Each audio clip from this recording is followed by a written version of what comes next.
Yo, kumusta mga paps? Welcome to the Fantasy Basketball PH, your Filipino brand of fantasy basketball at syempre, ang numero unong basketball pantasya ng bayan. At eto na nga, so ang tagal natin naghintay ng NBA Finals at dahil dyan, magkakaroon tayo ng two-part series ng ating mga inanalyze na mga anggulo kung sino nga pang mananalo sa NBA Finals. Pero with a twist, dahil ang atake natin dito is magbibigay tayo ng 10 reasons why a certain team will beat the other team in the NBA Finals. At specifically for this episode, we are going to talk about why the Boston Celtics will beat the Dallas Mavericks in the NBA Finals. So, two-part to mga paps. Magandang pag-usapan yung mga dapat na gawin ng either Boston Celtics at Dallas Mavericks para masungkit ang kampyonato sa 2023-2024 championship. At by the way, ang itong ating NBA Finals series is brought to you by and sponsored and with partnership ng Daily Fantasy. Make sports matches real and amazing. So, puntahan nyo lang yung playdailyfantasy.com. Punta kayo dun sa site. Napakadali, lalo na kung nakakapag-fantasy basketball na kayo in the past. Basically, the same thing. Easy steps. Hanap lang kayo nung actual na game. So, obviously, it's going to be the Dallas Mavericks versus the Boston Celtics. Pumili kayo nung uh, contest na available. And then after choosing the contest, then you create a team. At yun, depende na rin yun sa fantasy points na ma-accumulate in basis with the reality stats. At syempre, dahil partners tayo ng Daily Fantasy, use our promo code FBPH kapag kayo magre-register na sa Daily Fantasy. Okay, umpisahan na natin. Ano nga ba yung 10 reason na nakuha natin simula nung binalikan natin yung games during the regular season plus yung mga tendencies ng Boston Celtics in the playoffs at nasabi natin na nako, ito yung mga dahilan para manalo sila at matalo nila ang Dallas Mavericks. So umpisahan natin sa difference maker. Si Kristaps Porzingis is going to be for me hindi X factor dahil X factor usually ginagamit natin siya sa non-star, and I think based on the regular season performances and in their roster in general, siya yung secret second best player ng Boston Celtics eh. Low-key lang. So itong si Kristaps Porzingis, pwede nating tawagin na difference maker instead na X factor. We're gonna choose another player mamaya as X factor. Pero itong si Kristaps Porzingis has been averaging around 20 points, 7 rebounds, 2 blocks, and 2 snipes during the regular season. So napakalaking bagay nun kapag naglaro siya. I understand na hindi natin sure uh, ilang percentage niya as a unicorn yung mailalaro niya for game 1 and actually all throughout the series. Pero still, the fact na makakapaglaro siya, the fact na he had more than 30 days or more than a month to rest up, feeling ko mababalik talaga niya yung usual na expectation as a role na big man, rim protector, someone that can score, giving a different dynamic sa Boston Celtics. At malaking bagay yun, especially based on percentages, isa siya doon sa mga napaka-solid na post-up players during the regular season. Hindi natin masyado nakita yun sa playoffs dahil hindi nga siya masyado nakapaglaro dahil sa injury. Pero still, if maglalaro talaga siya 100%, I'm pretty sure he's gonna hunt matches and he's gonna hunt players to really post up. At magiging problema yon para sa Dallas Mavericks. So, isa to sa malaking dahilan para talaga manalo ang Boston Celtics. The fact na walang Porzingis pero sabihin na natin na hindi masyado challenging yung path ng Boston Celtics. Pero the fact na walang Porzingis at na-dominate pa rin nila yon, it just justifies how strong the Boston Celtics is. Oo, walang Jimmy Butler, tapos wala ding Donovan Mitchell, wala ding Tyrese Haliburton at some point. Pero hindi naman kasi ibig sabihin nun, hindi pa rin maganda ang performance at hindi pa rin malakas yung team ng Boston Celtics. Kasi pwede namang nangyayari siya parehas. So, medyo sinuwerte ang path nila, pero still magagaling pa rin naman talaga sila. At lalo na ngayon na nagbabalik si Kristaps Porzingis. And speaking of Kristaps Porzingis, malaking bagay din ang pag-stretch ng floor ng Boston Celtics. For me, it's one of possibly the top differences in terms of the opponents na nakakalaban ng Dallas Mavericks. So, stretching the floor with Kristaps Porzingis and si Tito Al Horford. Kanina nabanggit ko yung averages ng Kristaps Porzingis. Hindi ko nabanggit na he's actually shooting almost around 40% from the outside in the regular season. So, again, malaking bagay yung 40%. In comparison to Carl Anthony Towns and Chet Holmgren, I think they are definitely below 40%. Actually, si Chet nag-below 30 pa nga and then si Kat around that area as well. So, hindi nila basta-basta pwedeng iwanan itong si Kristaps Porzingis. Magiging different na yung dynamics in terms of rotating, in terms of adjusting yung pick and pop ng Boston Celtics dahil ginawa man yun ng OKC. I think that's the nearest comparison sa Boston Celtics, no. At ginawa din naman siya somehow ng Minnesota Timberwolves, pero kasi mas madaming shooter ng Boston Celtics, eh. So the spacing is going to be different. Plus, merong luxury ang Boston Celtics to actually play both Al Horford and Kristaps Porzingis na magkasabay. And ito si Tito Al, speaking of Tito Al, against the Cleveland Cavaliers, 6 out of 13 sa tres. Against the Indiana Pacers, 7 out of 12. So in terms of tendencies to actually shoot in a streak, kayang-kayang ibigay ni Al Horford yan at any point in time. I do understand that medyo liability siya sa depensa, pero we're talking about a team that has a lot of defensive players. So feeling ko mako-cover nila yon. And importante na hindi mawawalan ng uh, outside threat or outside weapon, especially from the front court nila. So what's gonna happen is hihilahin nitong Boston Celtics yung mga bigs ng Dallas Mavericks na naging defensive weapon talaga ng Dallas, eh. So they've been wreaking havoc in the Western Conference. Uh, Pinapaliit nila yung mundo ng opensa ng mga nakalaban nila, eh. So nahirapan si Anthony Edwards, si Carl Anthony Towns nahirapan. Si SGA nahirapan, pero well, SGA is SGA, pero nahirapan sina J-Dub, si Chet Holmgren nahirapan, sina PG, saka PG-13, saka si James Harden. Ibang Dallas yun, I guess dahil medyo mas injured pa si Luka, pero still in terms of their interior defense, it really showed that in the last, I guess, week or so ng regular season na top or second in terms of defensive rating itong Dallas Mavericks, at malaking bagay doon yung Twin Towers nila. And if may stretch yun ni Kristaps sa ni Al Horford, then mababago yung dynamics. Jaylen Brown, Jason Tatum, and even Derek White and itong si Jrue Holiday has more space to operate. So let's see if that's something that is going to be a big factor here. Pero yun yung nakikita ko kasi ibang-iba yung na-offer ng Boston Celtics in comparison do sa mga huling nakalaban ng Dallas Mavericks. Another difference maker, itong defensive backcourt ng Boston Celtics. For me, they are the best defensive backcourt in the league.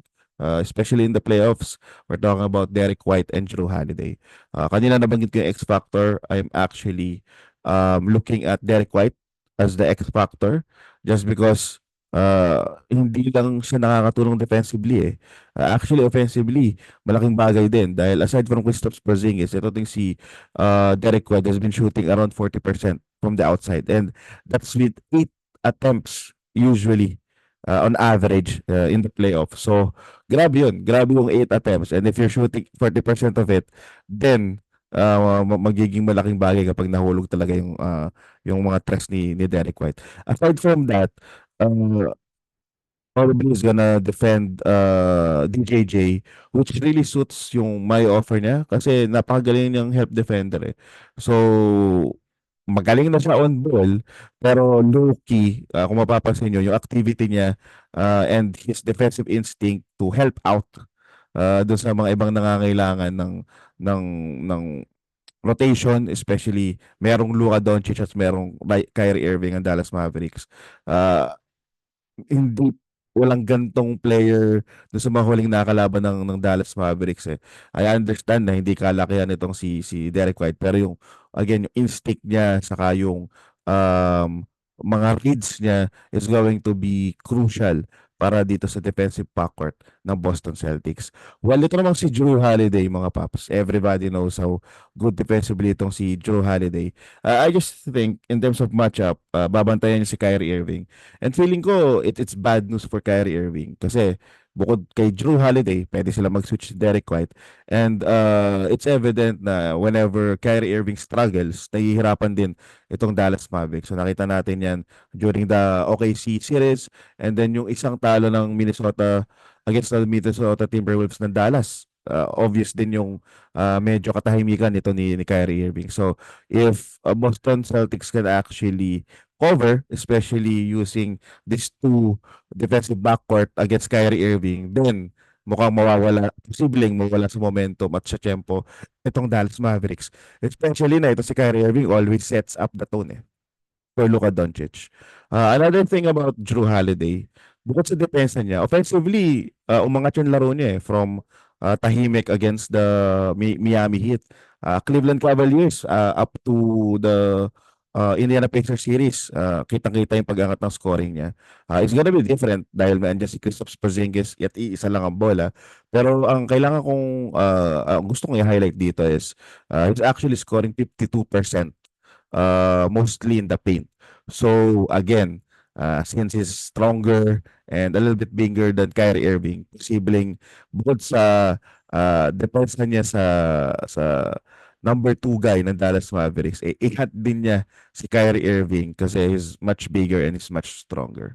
So, tingnan natin kung ang defensive backcourt ng Celtics may offer pa. Ito talaga yung luxury of having very strong player at from 1 to 5, ganun kalupit itong Boston Celtics, ano. Another thing to consider is the Boston Celtics ability to attack Luka, and this is something na hindi din masyado basta-basta nagawa ng ibang team, especially the Minnesota Timberwolves kasi yun yung weakness nila eh. So in terms of matchups, weakness talaga ng Wolves yung offensive side nila, and given na itong Boston Celtics yun naman yung strength.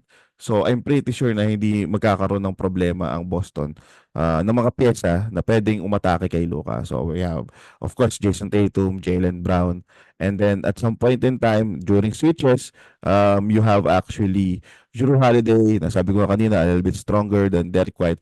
And actually, Derek White, pwede naman siyang i-punish sa tres. So what's gonna happen?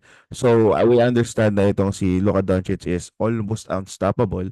But if you can attack him, make him actually a little bit tired sa depensa, challenge him, maybe push and get a couple of fouls against Luka Doncic. Though alam ko mag-a-adjust ang Dallas dyan. Pero still, in terms of pieces na kayang umatake kay Luka, I think Boston Celtics is the number 1 team na may kakayahan na gawin yun. So, siguro one funny thing na pwede kong add dito, kapag nagawa ng Boston Celtics yun, it's noticeable na kapag nagugulo yung buhok ni Luka, medyo natatalo yung Dallas Mavericks eh. At dahil nagugulo yung buhok niya, malamang yun yung mga moment na nagrereklamo siya lagi sa ref.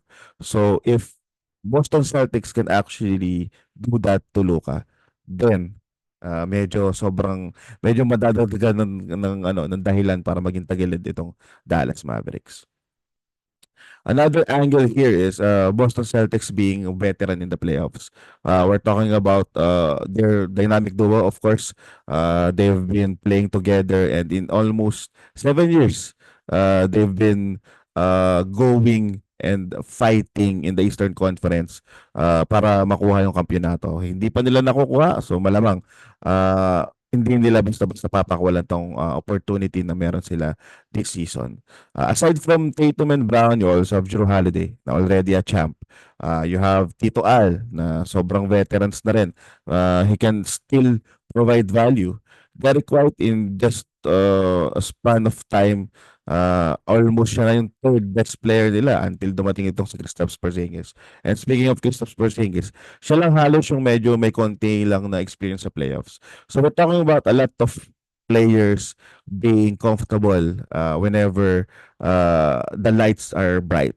So para sa akin malaking advantage 'yun para sa Boston Celtics dahil yung comfortability especially na sa kanila pa yung home court, malaking, malaking adjustment para sa Dallas yun, eh. Dahil ang Dallas meron pa silang mga younger players. Kung ang Boston Celtics, eh, komportable na, umpisa pa lang, then, magaling na nga sila, kanila pa yung home court, feeling ko masyadong madami yung mga reasons for the Boston Celtics to really win this series, especially for game 1. Ito namang Dallas Mavericks kasi, well, you have Kyrie Irving, you have Luka Doncic na almost veteran na rin, talagang bata pa lang yan, sanay na yan. Kaso kasi, yung mga importanteng role players nila, wala pa masyadong experience. So, para sa akin, yung parte na yon lalamang ang Boston Celtics. Speaking of the dynamic duo of the Boston Celtics, nabanggit ko kanina dito sa daily fantasy is as easy as 3 steps, right? So mag-select ka ng match. So obviously, as you can see here, Boston Celtics against the Dallas Mavericks. So kapag na-select mo na yan, the next thing to do is to choose a contest. So maraming iba-ibang contest na pwedeng salihan. Merong for beginners, lalo na dun sa mga bago pa lang magpa-fantasy. Sunod naman, merong mga contest for experts, merong contest for winner takes all. So you're gonna use rubies to actually join that. And then after that, it's just a matter of like creating your team. At ang something cool about dito sa daily fantasy, no? The moment na kompleto mo na yung 8 players that will represent your team, you get a chance to choose kung sino yung captain at kung sino yung vice captain. So saktong-sakto ang discussion natin is about the Boston Celtics. So dun sa mga maglalaro ng daily fantasy at naglalaro na ako, ang leans ko just because of the advantages, I'm leaning to actually choose the Boston Celtics duo na si Jason Tatum and Jaylen Brown as my captain and vice captain for game 1. So ayan mga paps, napakadali lang. So ensure nyo na puntahan yung link at dun sa pag-post natin ng YouTube video na to sa Spotify and then also dun sa ating Facebook, ilalagay natin yung link para madali nyong mapuntahan yung site at makapag-register to play dito sa Daily Fantasy. Okay, back to the ball game. Couple of things more to discuss. Kanina as a whole natin pinag-usapan yung dynamic duo. So isa-isahin naman natin. Jaylen Brown has been playing one of his best playoff season. Kaya ako sinabing one of his best kasi baka mamaya sa susunod na season makapasok ulit ng Boston, mas maganda pa yung performance niya.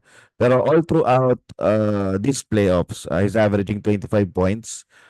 Maaaring 25 lang yan, pero of course, average yan eh. So, meron talagang mga games na bumomba itong si Jaylen Brown. Pero para sa akin, ang malaking bagay talaga is yung shooting percentage niya. During the regular season, 35% shooting.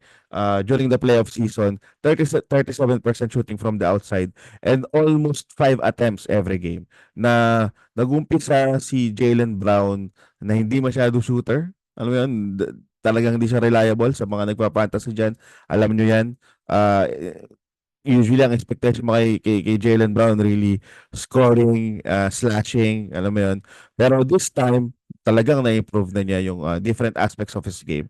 Aside from shooting, sobrang noticeable na he's been dribbling better in comparison to the previous season.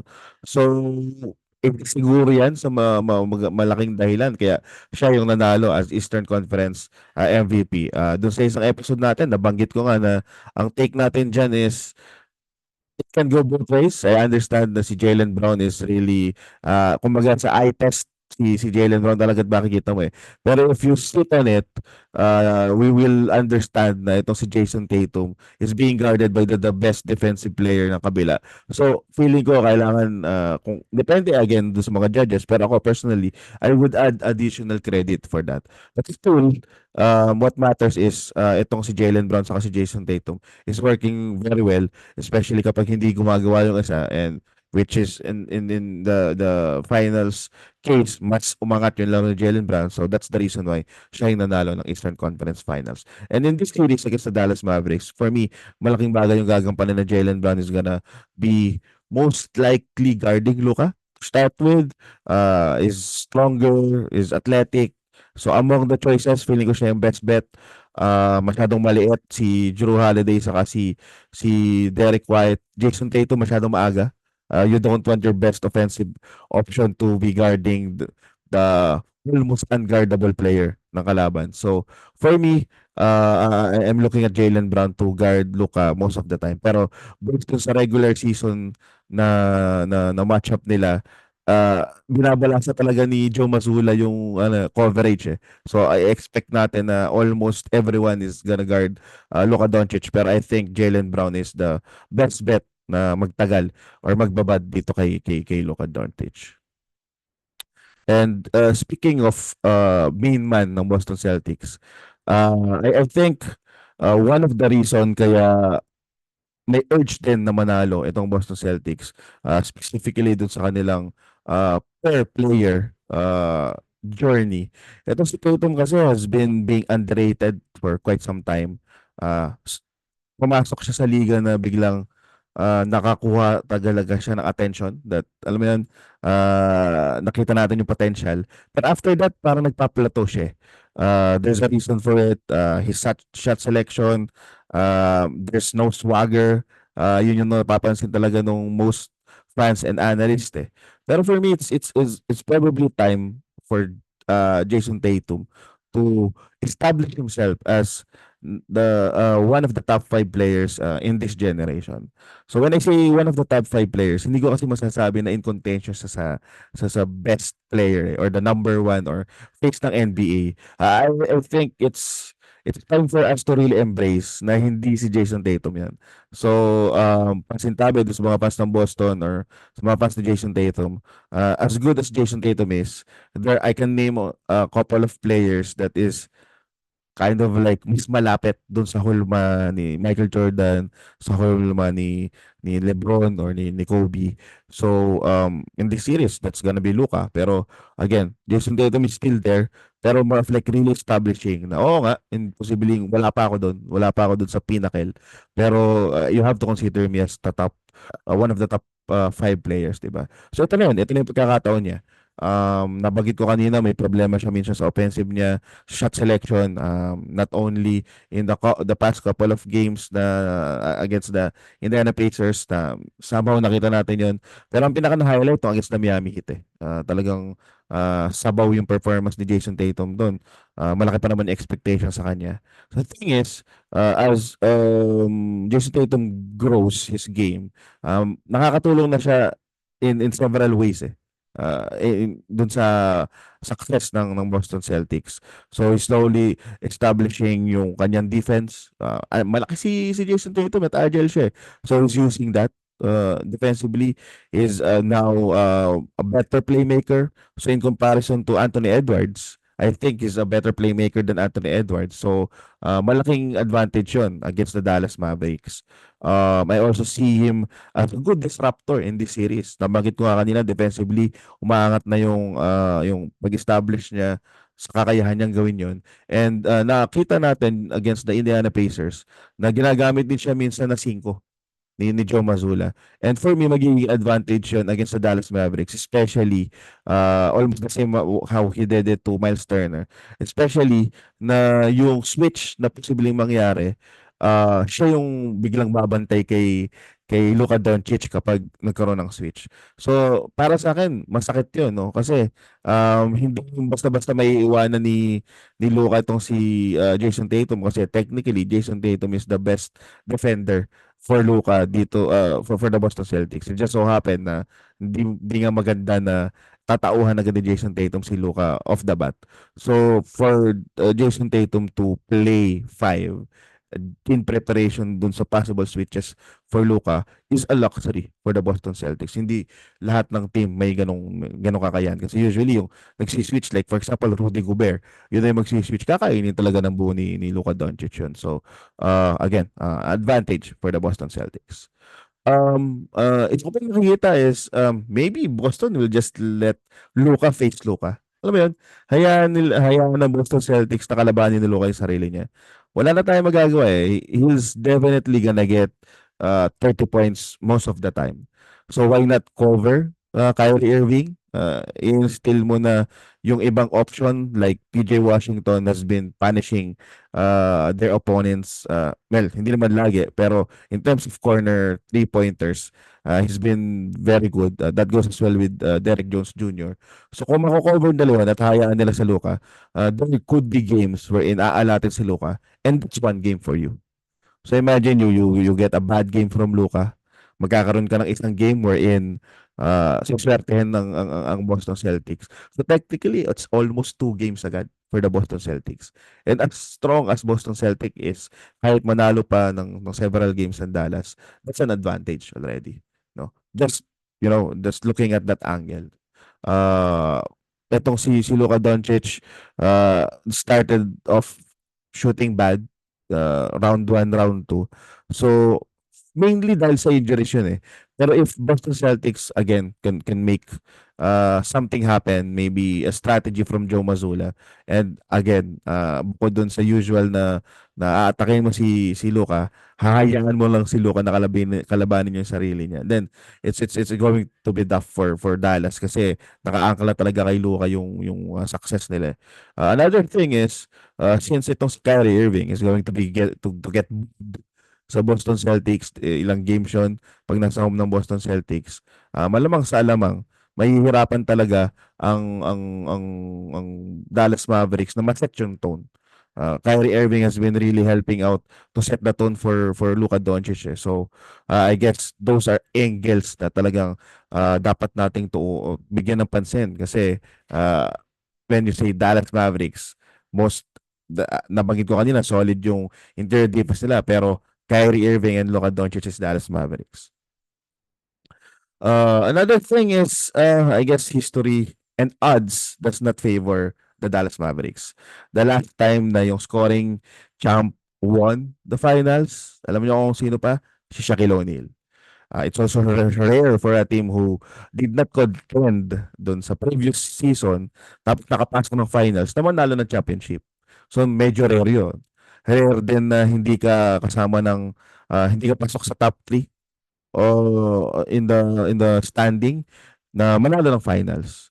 Rare din na newly formed yung team mo tapos immediately mananalo ka agad ng finals. And the last time I remember is nung nakuha ng Toronto Raptors si Marc Gasol.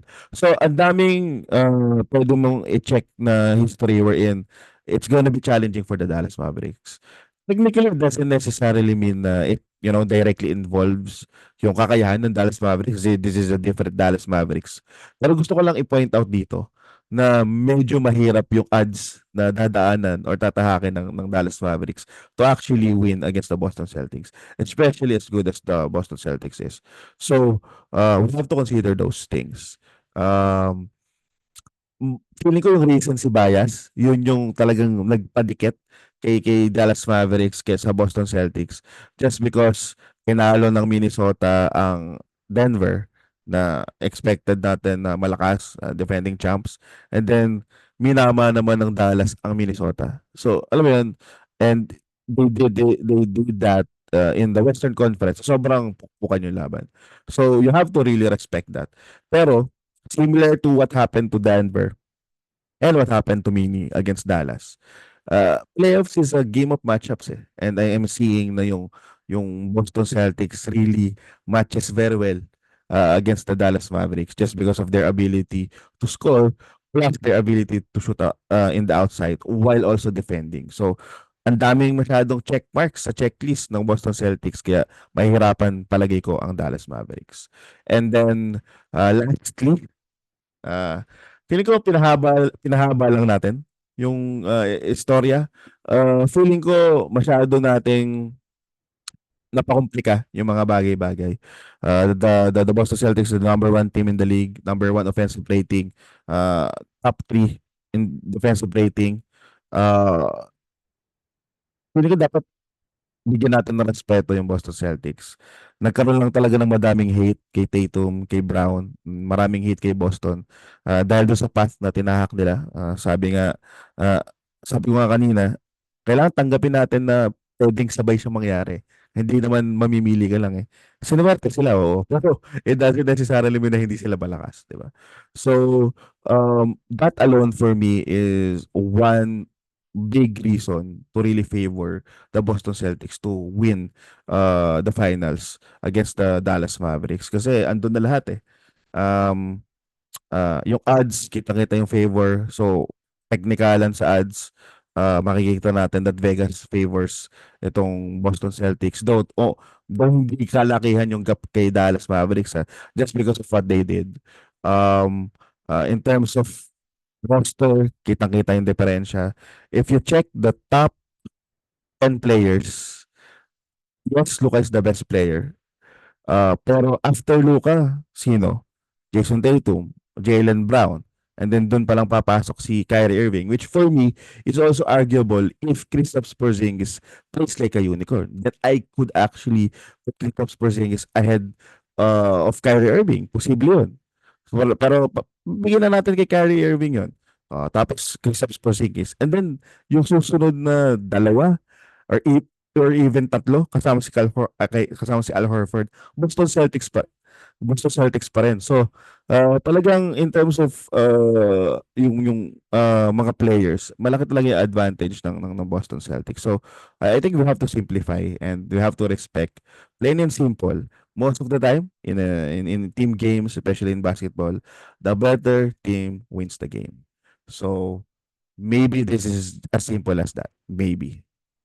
So ayan, mga paps, ayan yung ating episode ngayon. Again, ang diniscuss natin are yung mga reasons na nakita ko kung bakit mananalo at tatalunin ng Boston Celtics itong Dallas Mavericks. At syempre, dahil two-part itong ating series, meron pa tayong isang episode. So doon naman tayo kakampi sa Dallas Mavericks. Ano naman yung mga dahilan kung bakit kayang talunin ng Dallas Mavericks ang Boston. So ito yung naisip nating magandang diskarte doon sa uh, series of episodes before the actual NBA Finals. At ayan mga paps, maraming maraming salamat sa panonood at pakikinig. Suportahan nyo lang lagi ang Fantasy Basketball PH. We are actually available at Facebook. Meron tayong YouTube channel, meron tayong Twitter handle, meron tayong playback at Spotify. So search nyo lang Fantasy Basketball PH. And of course, every Monday, we are available at the RP2, Radyo Pilipinas Do Sports 918 AM. So ayun, mga papi, kampihan na. Pero at least for these episodes, let's go Boston. Bye-bye.